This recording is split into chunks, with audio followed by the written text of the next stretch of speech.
Əziz dostlar, bugün poliklinikada çox tez-tez qarşılaşdığım bir neçə suala cavab verəcəm. Bu suallar əsasən inhalyasiya prosesi ilə bağlı olur. İnhalyasiya astmalı xəstələrdə dərmanları vermək üçün istifadə etdiyimiz bir yöntəmdir. Bəzi dərmanları biz bu metodla veririk. Çox qarşılaşdığım iki suala cavab vermək istəyirəm. Bir, uzun müddətli inhalyasiyaya dərman verimi uşaqlarda yan təsiri varmı? Bütün dərmanların standart yan təsirləri var, amma inhalyasiya prosesində uzun müddətli, xüsusən də kortikosteroidlərin istifadəsi araşdırılan araşdırmalar göstərmişdir ki, xəstələrin uzun müddətdə qalıcı bir yan təsiri müşahidə olunmur xəstələrdə və belə bir ciddi yan təsiri yoxdur.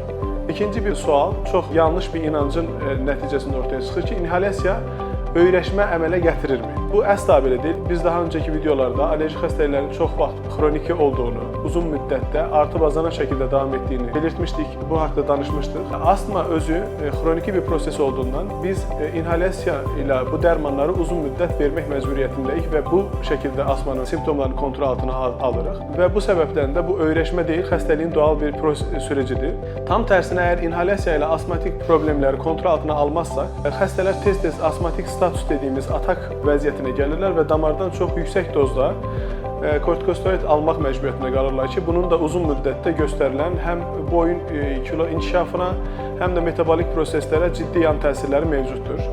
Bu səbəbdən əgər həkiminiz sizə xəstəliyinizin kontrolü üçün inhalyasyon yöntəmi ilə verilən dərman məsləhət görmüşdürsə, xəstəliyin kontrolü üçün uyğun texnika ilə, uyğun dozda və uyğun müddətdə inhalyasyonu davam etdirməyiniz uşağınızın sağlamlığı üçün önəmli bir meyardır.